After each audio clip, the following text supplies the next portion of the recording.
encontro que a gente deu o nome de Negócios com Propósito, para a gente conversar um pouquinho sobre o universo da moda, inserido no universo da moda, faz parte da programação de Semana Fashion Revolution 2026, que é do Instituto hoje Fashion Revolution, que é um movimento global que iniciou lá em 2013, devido a um acidente que teve em Bangladesh, no Rana Plaza, que matou mais de 1.000 pessoas, mais de 2.000 ficaram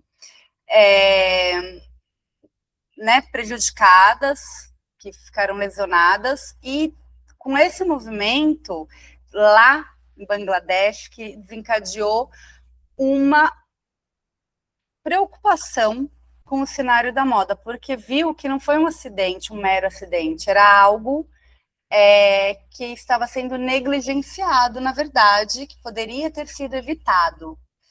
E, a partir disso, começou a levantar diversas indignações ali por uma moda mais justa, mais responsável. E, em 2014, esse movimento virou global e veio logo para o Brasil.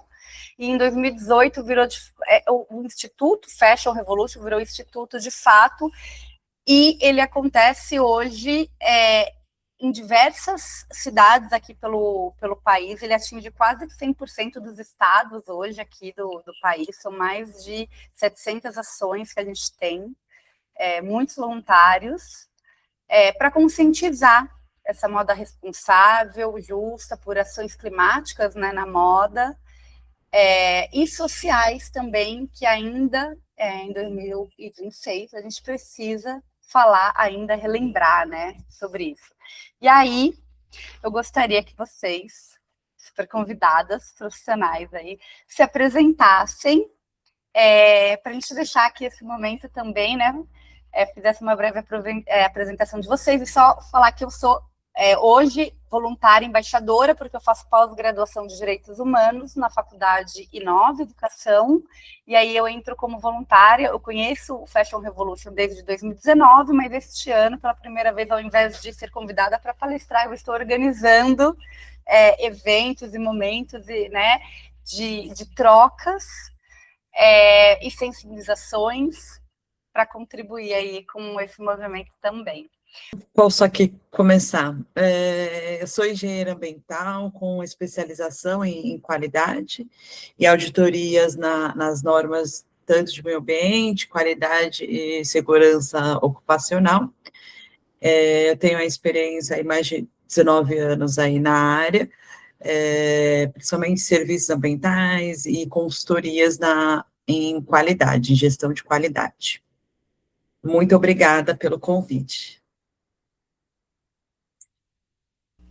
Perfeito, Cris. Oi, pessoal, sou Cris Lindner, sou designer de formação, também trabalho com inovação há mais de 20 anos, sou fundadora da Inovate, do programa Disruptivos, da Inteligência Artificial Cristal, e trabalho aqui na PUC-Indias como VP de Marketing, e também sou VP da Febraec.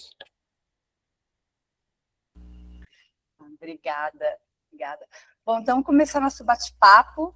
A gente tem nosso roteiro aqui preparado, algumas perguntas para a gente começar aqui esses temas do nosso negócio com propósito ali, falar um pouquinho, começar com a Cris aqui, falar um pouquinho, que você trabalha muito a disrupção, né? Quando a gente fala nisso, e aí focado para a moda ali, o que isso significa, né? O que a gente está falando aí nesse termo? O que isso significa? A moda, na verdade, é uma precursora de disrupção, né? Talvez até ditadora de tendência, nesse sentido.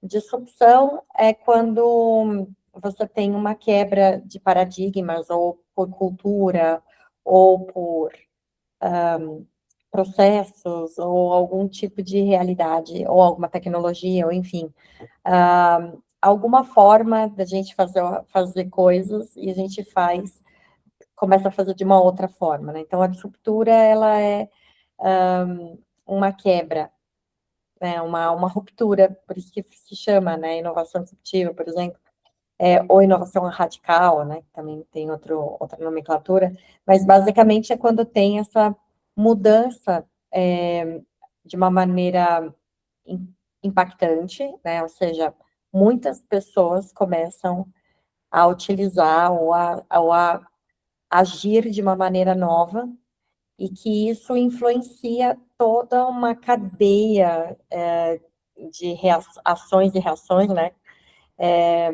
no mercado, e cria-se, então, essa nova cultura, né, essa nova forma de fazer as coisas.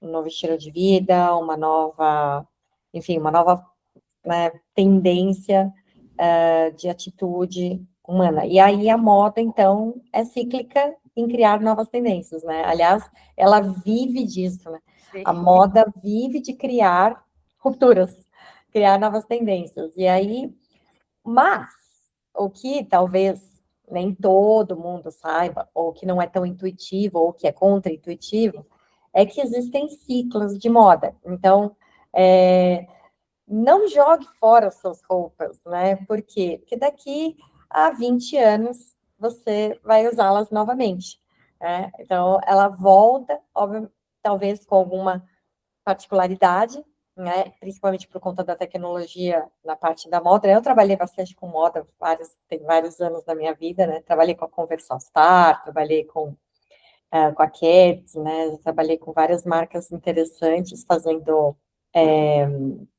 estamparia, né, para moda, e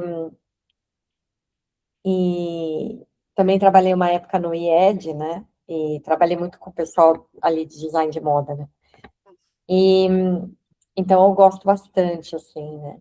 Bom, mulher tem uma tendência a gostar bastante de moda, né, a gente tem um pouco mais, talvez, de liberdade, né, ou Para se mais expressar ali. de expressão, né, então, assim, a moda, ela, enfim, veste melhor, né, na gente, assim, né, eu entendo que sim, obviamente, acho que tem contrapontos aí, né, não vou entrar nesse balaio, mas gosto bastante de moda, né, principalmente calçados também, né, que é muito bacana, teve uma reviravolta muito grande na indústria de calçados nos últimos 10, 15 anos, a gente vê que antes era tudo sempre, né, era muito mais do mesmo, e de repente calçados virou uma coisa assim.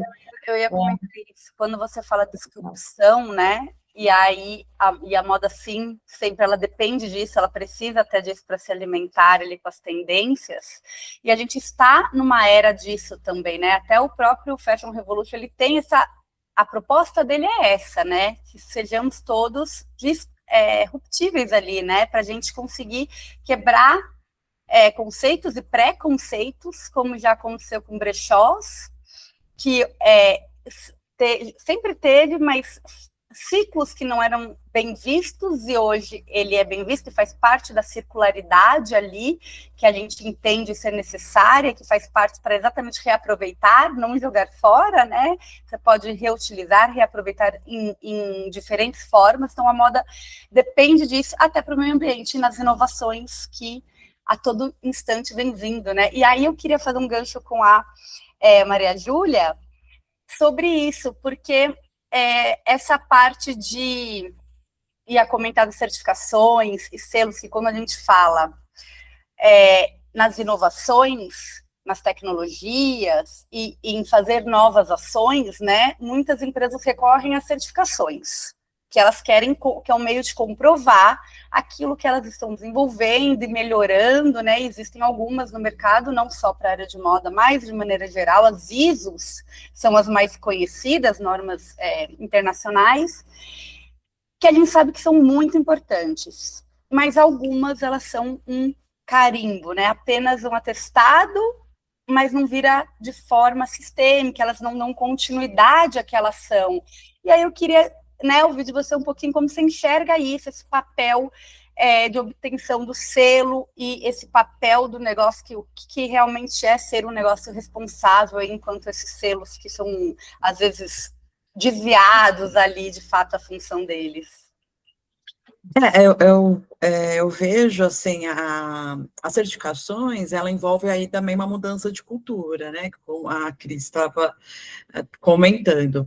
Então, os selos, ele é uma ferramenta, né, para as certificações, para que a empresa, ou enfim, ali, até mesmo o ateliê, ele possa ter padrões, né?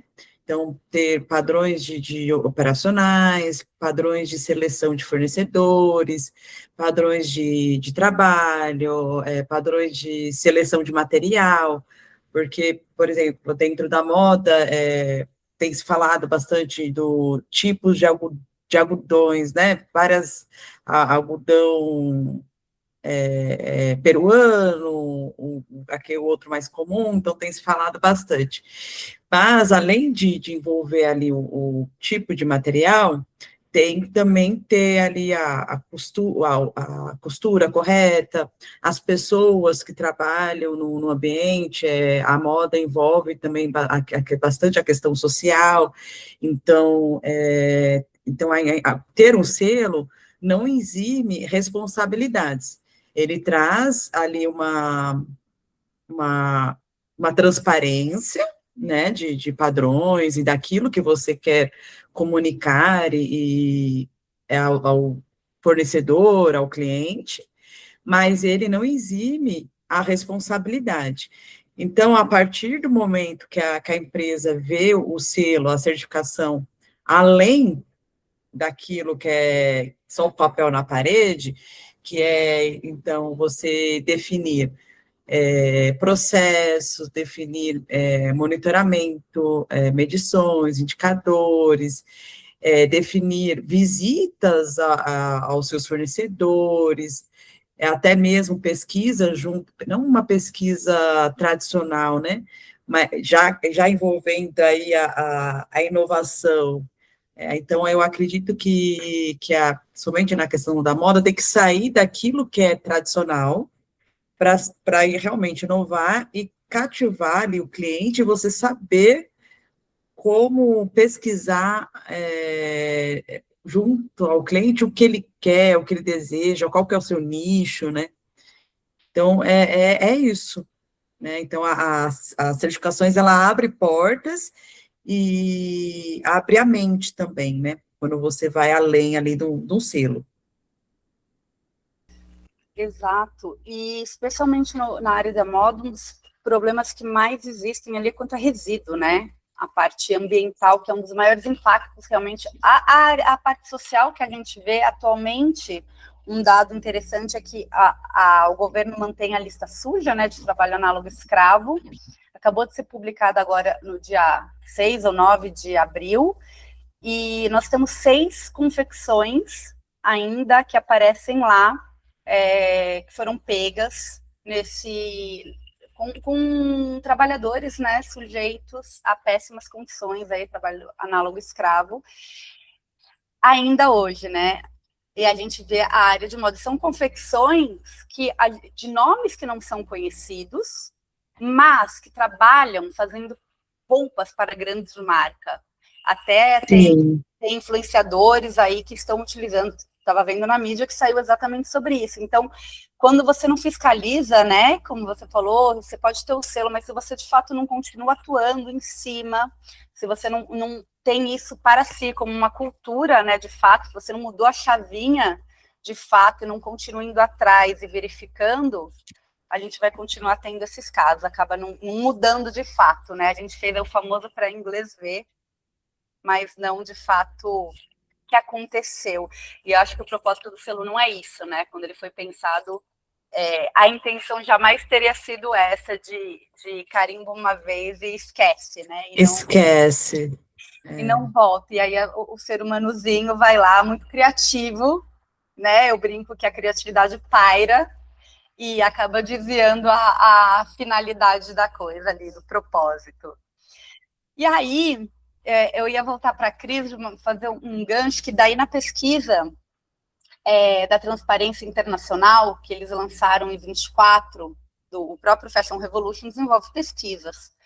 E aí eles fizeram um consolidado do ano que eles começaram com essas pesquisas com grandes marcas, aquelas que topam primeiro, claro, responder, até o ano de 23, eles fazem um índice, né, de transparência. E com vários temas, entre meio ambiente, governança, direitos humanos. E aí, nesse consolidado que lançou em 24, eles viram, ao analisarem os indicadores, que a maior que as empresas responderam que um dos itens que faz mais mudar, que eles mudem, que motiva eles a mudar, é a lei, é legislação, é ser fiscalizado. Né? E o Brasil, a gente sabe que tem um arcabouço aí grande de leis ali, que precisam sempre estar passando por vistorias, digamos assim, renovações ali para acompanhar o contexto. E aí entro para a Cris falando quais são os principais pontos que você enxerga para que as marcas tradicionais consigam migrar de um modelo consciente sem perder a competitividade. Será que só a lei basta? É a lei? Né? O que a gente precisa mais? Porque na pesquisa eles falam que movem a lei, e acho que é o terceiro ou quarto item somente que começa, por exemplo, com a pressão do público, tudo. O que as marcas tradicionais precisam para que elas consigam migrar, fazer um modelo consciente? Até falar um pouquinho de o que é mais consciente, né, e como que é sem perder essa competitividade aí. Eu acho que elas são de consciência mesmo. Mas só existe 3, marca tradicional já perdeu a consciência.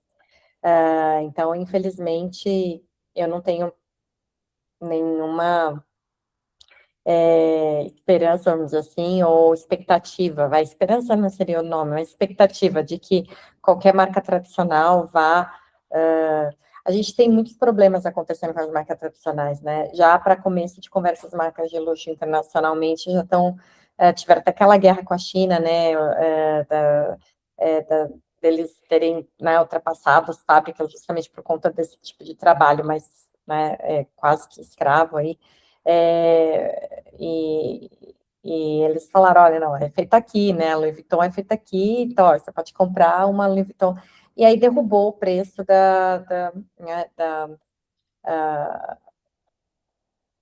do item na loja, e, na verdade, não é mais nem isso, né, é o argumento de que o que realmente faz o preço, né, o que realmente é o mercado de luxo, e qual que é a característica, né. Então, se é de luxo, aí, mas todo mundo tem, então não é mais de luxo, né? E aí a gente tem outras questões também em relação a mindset, né, a mudança de consciência, que é assim, competitividade, esquece, né? Você não vai pensar em ESG por conta da competitividade em relação aos parâmetros de consciência, né? Mas, se você vai pensar em competitividade usando ESG, aí é uma questão de vantagem estratégica. Na verdade, por uma readequação da sua linha de produção, né? E no sentido em que, novamente, né, a gente está falando de resíduos, a gente está falando de condições de trabalho, a gente está falando de competitividade. A competitividade em que sentido? No sentido da margem, né, no sentido do luxo, ou no sentido da exclusividade, né, pelo luxo, ou no sentido da massa, né, de atingir o máximo de pessoas, né? Eu acho que, assim, roupa não é mais problema da população, né? Devia ser fome, educação, a gente devia cuidar disso da mesma forma como a moda cuidou, né? Se você for pensar, a moda vestiu todo mundo, mas a educação não, a fome não, né? Então, a fome, né, a comida, a parte, né, de alimentação, não. Então, eu acho que, nesse aspecto, a moda teria que... Assim, só tem 3 motivos pelos quais você realmente faz as coisas, né? Ou é normativa, ou seja, cultura normativa, né, formalidade, lei, ou é porque você quer ganhar mais, ou é porque você quer deixar de gastar mais. O SG, sem dúvida nenhuma, vai atacar o ponto 1 e o ponto 3, né? Sem dúvida, diretamente. Né? Porque a lei vai mandar, você então é obrigado a seguir, ou porque o próprio público vai mandar, né? Vai exigir, você é obrigado a exigir. Por exemplo, a Nike. A Nike se tornou irrelevante, a marca dela está perdendo valor, sei lá, nos últimos 10 anos aí, tá uma queda, e até teve uma queda brutal agora na Bolsa, e nessa última semana, né? E que eles estão lá 3, 4 anos seguidos com uma queda brutal no faturamento, ou seja, há uma mudança de comportamento do público. E eles também perderam a capacidade de gerar engajamento com o público, e também por conta, enfim, de todos os escândalos que tem na moda ultimamente, é justamente por causa disso. Então, ninguém mais quer ser cúmplice, né, de uma improbidade, de uma marca que, o quê? Para poder cobrar uma exorbitância de preço, né, por conta do quê? O que realmente essa marca tá me entregando, que outra marca não pode me entregar? Pela metade do preço e com um pouco mais de responsabilidade em relação à sua prestação, na sua entrega, à sua prestação de Você serviço. enxerga esse valor no consumidor, que eles entenderam um pouquinho disso, já dessa... Sem dúvida nenhuma, a geração Z, a geração mais nova, abaixo dos 30, já assim, já estou falando a geração dos 35 para baixo, talvez até 40 para baixo, já é uma geração que não está, acabou, não tem mais boomer comprando, inflando o mercado. Essa que é a verdade, entendeu? Primeiro que a gente tem uma queda no ritmo de consumo da população por várias questões. A gente tem uma queda no aumento da população, ou seja, a população tem menos gente e menos consumista. O perfil de consumo mudou, o tipo de consumo mudou, o ritmo de consumo mudou.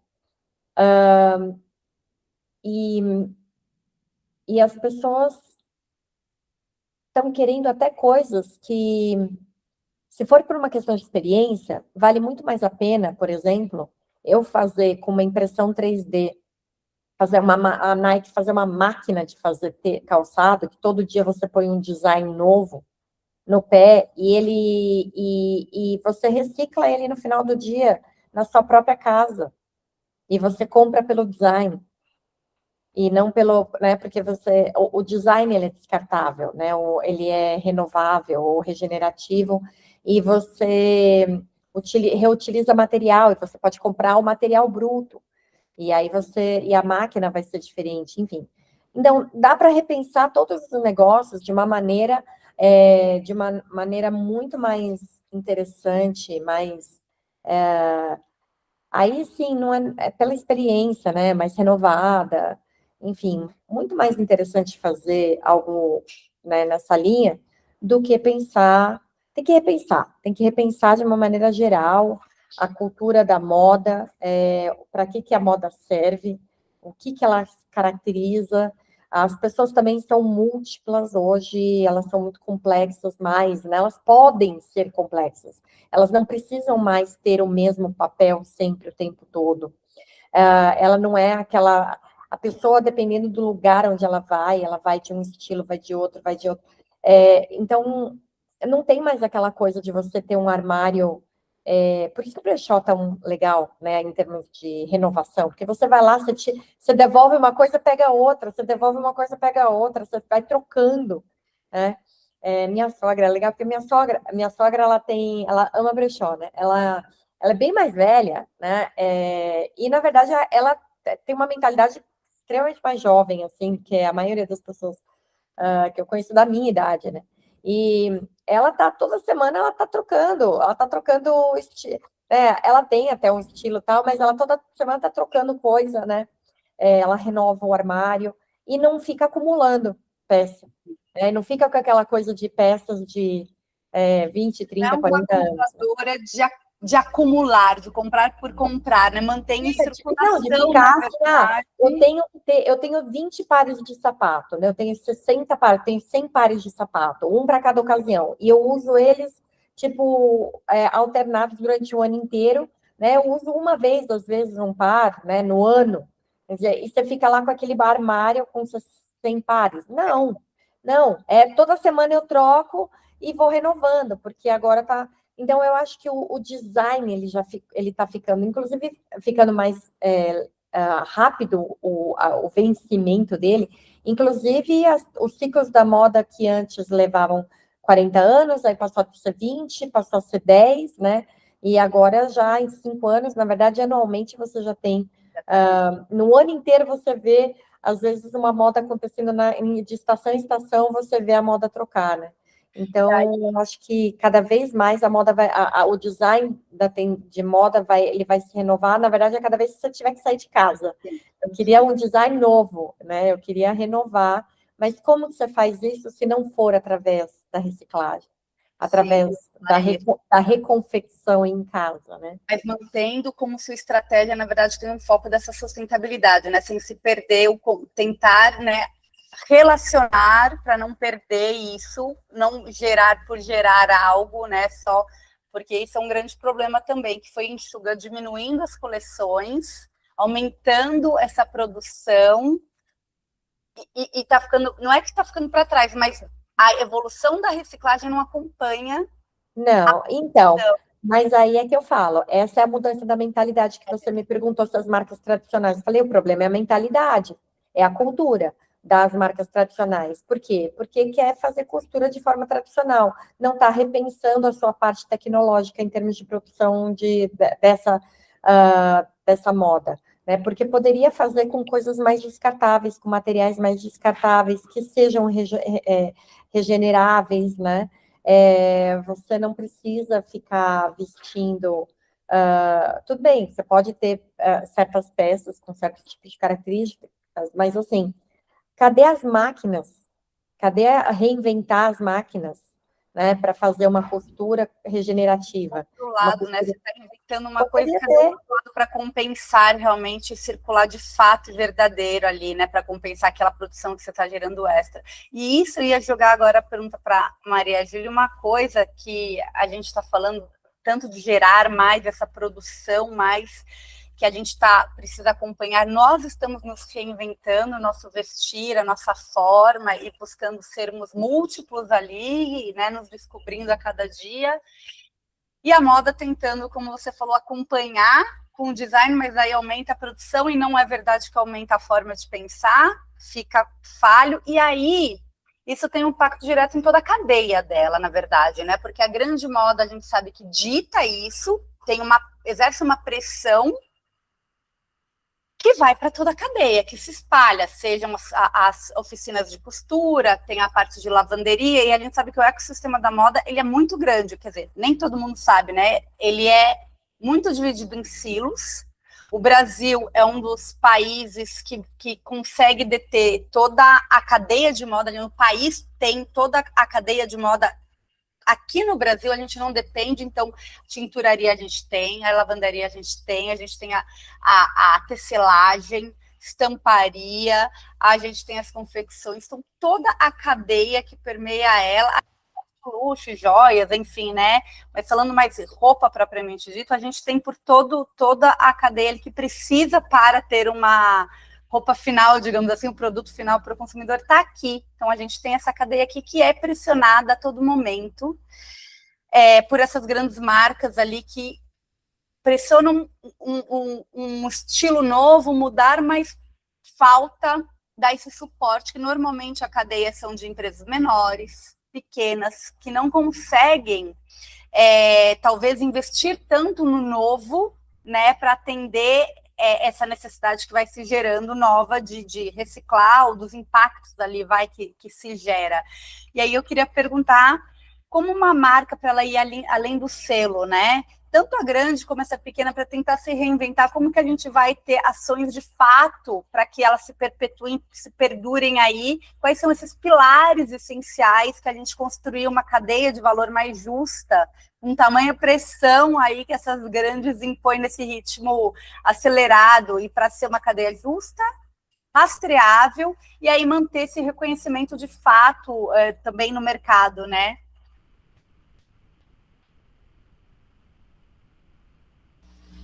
Tá no mudo.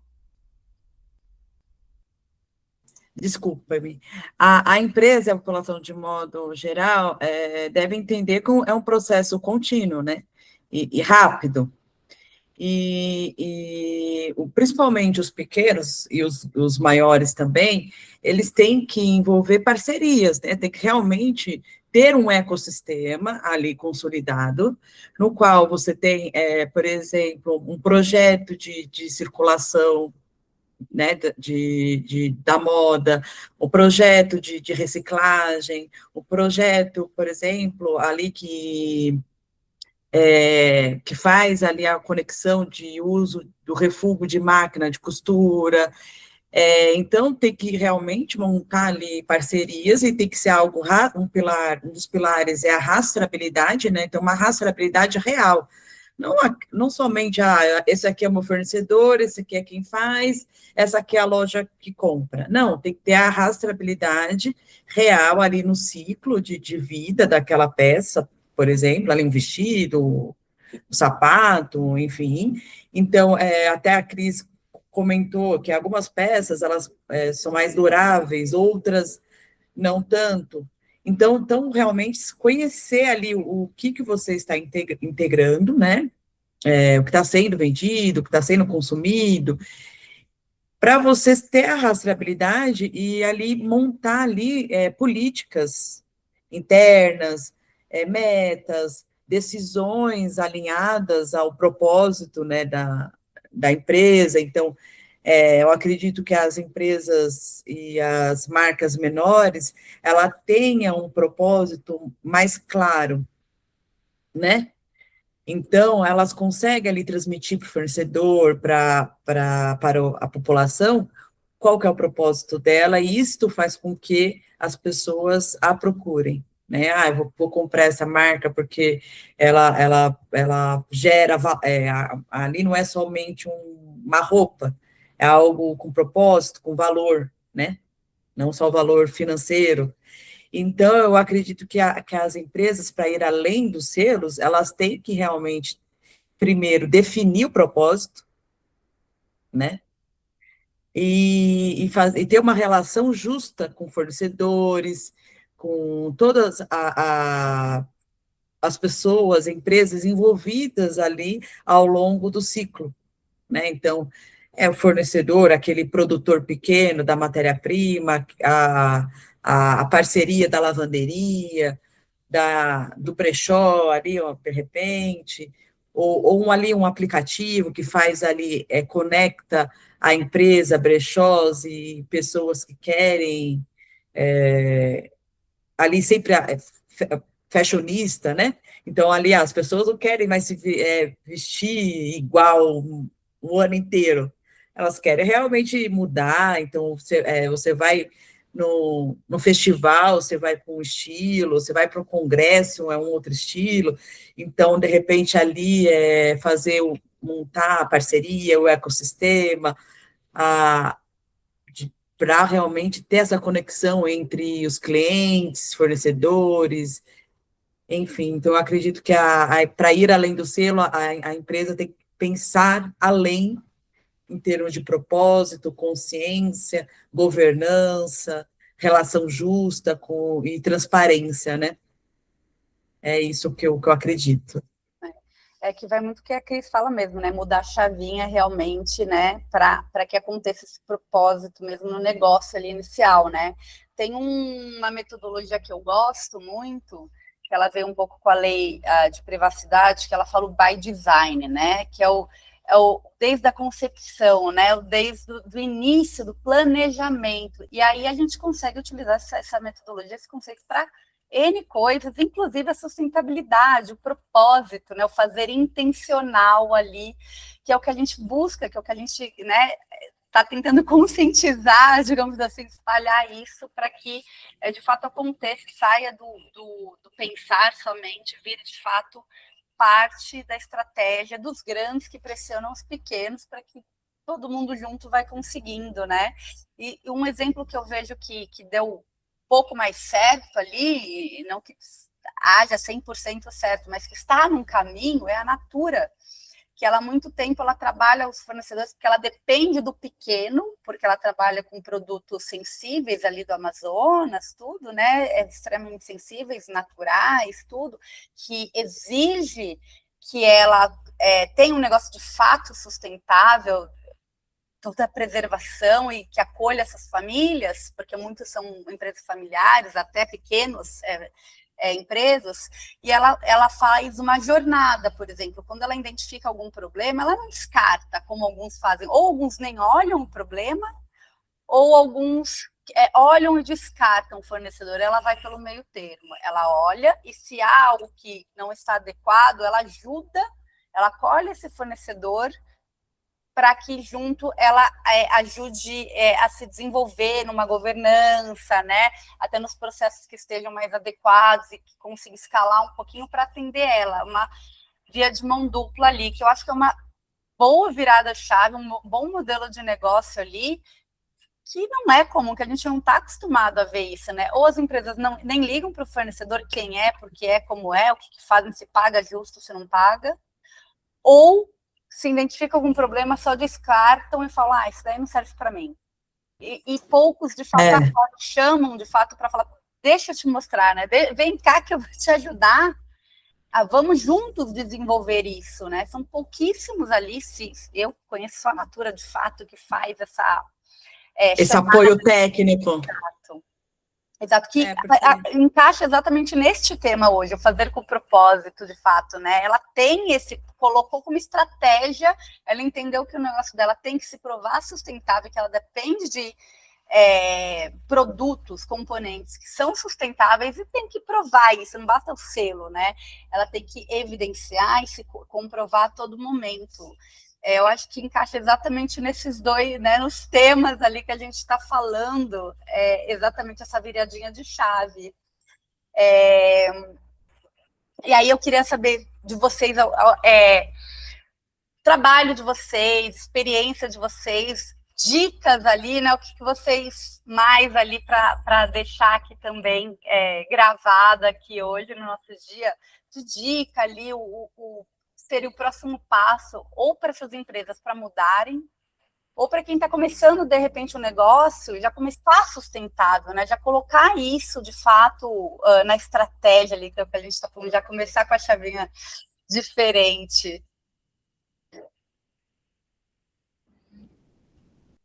Eu acho que é uma das questões, principalmente para quem está começando, não estar sozinho, né? Se conecte, porque é importante se conectar, ter ali um ecossistema, ter ali a conexão com diversas pessoas, diversas empresas também, porque é melhor e será mais, vamos dizer assim, mais fácil, né? Não sei se seria a palavra correta, mais fácil, mas seria uma relação justa ali, né? A conexão para realmente você ter a tomada de decisão e ajudar ali no propósito, né? Que somente quem está começando, eu acho que é essa palavra, seria isso, conecte-se, né? Esteja conectado. É verdade, até a gente falando de ecossistemas mesmo ali, deixar de trabalhar em silos, né? Cada um olha para o seu umbigo e está sentindo aquela dor e nem percebe que esse problema não é seu exclusivamente, né? Tanta gente que já passou por isso e pode realmente te ajudar, mostrar, dar os caminhos ali, né? Facilitar, pelo menos, se não resolver, mas aprender com o outro realmente, né? Ajuda muito. E além disso, né, as pessoas também estão em conexão umas com as outras, elas aumentam a capilaridade e o entendimento pela diversidade, da compreensão de uma coisa mais complexa e pode agir de maneira junta. Então, mas assim, eu também sou suspeita para falar, né, porque a minha foi feita justamente com ética by design, ela foi feita com propósito by design, né, ela foi conjugurada por conta do propósito, do mapeamento de propósitos, e também para o alinhamento de propósitos, né. Então, na perspectiva de justamente diversificar pontos de vista em harmonização, em uma sinergia que vá provocar, de fato, a inovação disruptiva, que vai provocar esse processo de mudança de mindset, de mudança de paradigma, mas de maneira segura, de maneira proposital, justamente. Porque quando você vai por um caminho com propósito, buscando essa inovação, buscando essa disruptura de maneira saudável, de maneira inclusiva, né, que é como a Maria está falando, né, de maneira a incluir um ecossistema, a você entender e compreender esse ecossistema ao qual você atua, naturalmente você vai se abrir a novas possibilidades, você vai quebrar com coisas que não estão mais funcionando, por mais que você esteja dando murro em ponta de faca, não funciona mais, não adianta ficar arrastando corrente, larga e vai tentar outra coisa que é mais fácil, dói menos, eu entendo que tem muitas marcas que estão chegando tarde na inovação, né? Estão chegando tarde nesse processo, estão perdendo tempo, e agora a gente está chegando num ponto muito importante, até da tecnologia, no mercado, que está influenciando e impactando todos os ramos, e não vai ficar mais ninguém de fora disso, e a moda, inclusive, eu compararia hoje, talvez até com a educação, assim, a moda e a educação tem um arrasto, assim, né, tem um atraso gigantesco no tempo de elaboração de inovações. Eu estou falando de disruptivas, propriamente dito, eu não estou falando de, não, Cris, mas a moda está o tempo inteiro tendo tendência, sim, mas não estou falando dessa parte, da parte de fora, né, da moda, da parte final da moda, da parte da estética, do design da moda. Eu estou falando da parte da produção industrial da moda. É o que a gente parte aqui, né? Nossa proposta hoje, o repensar, né? O que estamos fazendo da forma que fazemos. Exatamente. Então, aí fica meu convite para quem quiser conhecer, é cristal.blue, você pode jogar suas ideias lá, e a Cristal já mastiga tudo bonitinho para você, depois, se você quiser reservar a sua ideia, você pode até também já validar lá no mercado, então ela consegue fazer uma pesquisa de deep search bem aprofundada, com dados reais, e consegue validar se o teu mercado, se a tua ideia é legal, tá boa ou não, e depois você ainda consegue fazer um pitch, já para sua ideia, dimensionando, inclusive, no mercado de escala, ou seja, para investidores ver, então, qual que é o teu modelo de negócio, com um modelo de escala, ou seja, ele está escalando legal, não está escalando legal, e aí você, então, já tem, em questão de minutos, uma startup na mão. Nossa, que excelente! Muito legal isso, muito legal para quem está começando, tá? Ideias, né? Com propósito, alinhada com o seu propósito, isso que é o mais especial. Exato. Ética by design. Já tem uma ferramenta ali na mão, não precisa ficar, como a gente falou, né? Já tem esse ecossistema ali, já tem um contato ali para conseguir ajudar nisso, dar os primeiros passos ali, de fato, com um propósito ali. Muito legal. Quer complementar alguma coisa? Júlia, Maria Júlia, alguma coisa? Não, eu acredito que realmente a Cris e você, falamos todos, né? Realmente, esse bate-papo é vamos dizer assim, uma introdução, né? Para que as pessoas comecem a pensar ali fora da caixinha, né? E entender que a nova economia está aí. Exato. Então, a gente tem que mudar, né? Tem que... A nova economia está aí. E se as marcas, e aí vou fazer uma provocação. Se as marcas estão demorando muito tempo para fazer, levanta você da cadeira, vai você atrás, corre você atrás, enquanto é a dança das cadeiras do século. Enquanto uns estão chorando, outros estão vendendo lenço, gente. Então, assim, aproveita a oportunidade, se as marcas grandes estão perdendo a oportunidade, é a sua oportunidade de começar o seu negócio. E de começar alguma coisa completamente disruptiva e que em questão de semanas ou em questão de alguns meses, você já está ultrapassando aí, viraliza, né? Ainda mais você que é jovem, está saindo da faculdade ou está entrando na faculdade e não sabe nem se teu diploma mais vai valer alguma coisa daqui a 3 anos, por causa de não é assim? Sim. Já levanta, gosta, vai mexer com design de moda. Então, olha, tá cheio de oportunidade na moda para poder empreender. Levanta aí da cadeira e vai mudar o mundo. Começa por você. É verdade mesmo, é verdade, ficam boas palavras ali para a gente encerrar, porque faz todo sentido mesmo, né? A gente já terminar pensando o próximo de forma sustentável, ele quem tem uma boa ideia para mudar a situação, né, que a gente está, para reverter isso e ensinar até para os grandes ali que é possível fazer, que dá para melhorar, dá para fazer diferente, dá para a gente melhorar a situação. Dá sempre, inclusive a gente está falando aqui no ecossistema, né, no Disruptivos, a gente fala assim, se não for para melhorar o mundo, nem me chama, nem me acorda, não sai da cama se não for para melhorar o mundo, não levanto nada. Só levanta seu impacto positivo que eu Só levanta seu impacto positivo, senão vou ficar aqui com meu filho gostoso aqui de denguinho na cama, que eu não saio da cama não, enquanto não for para melhorar o mundo. Estragar, não é verdade? Isso aí.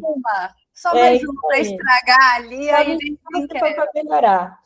Qual vai ser o legado, o impacto positivo que a gente vai deixar, na verdade, tanto quanto profissional, quanto negócio, quanto pessoas ali, né? Nossas escolhas ali, que são diferentes. O profissional ali, enquanto a gente aqui lutando por um algo melhor ali, e aí, quando a gente vira a chave, somos o cidadão ali também, né, que também tem voz, que também faz as escolhas diárias, também nos vestimos ali como a gente escolhe também, né? Então, a gente luta...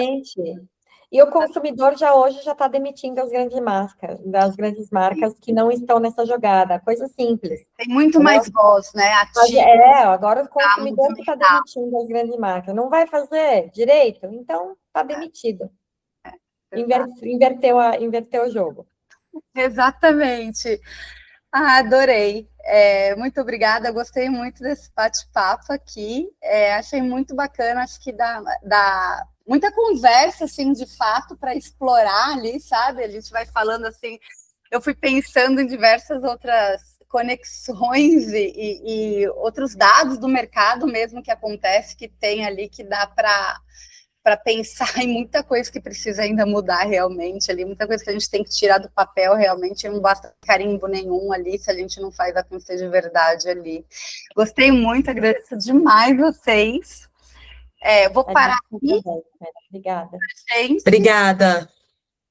Muitíssimo obrigada, gente. Foi bem interessante, aprendi muito hoje.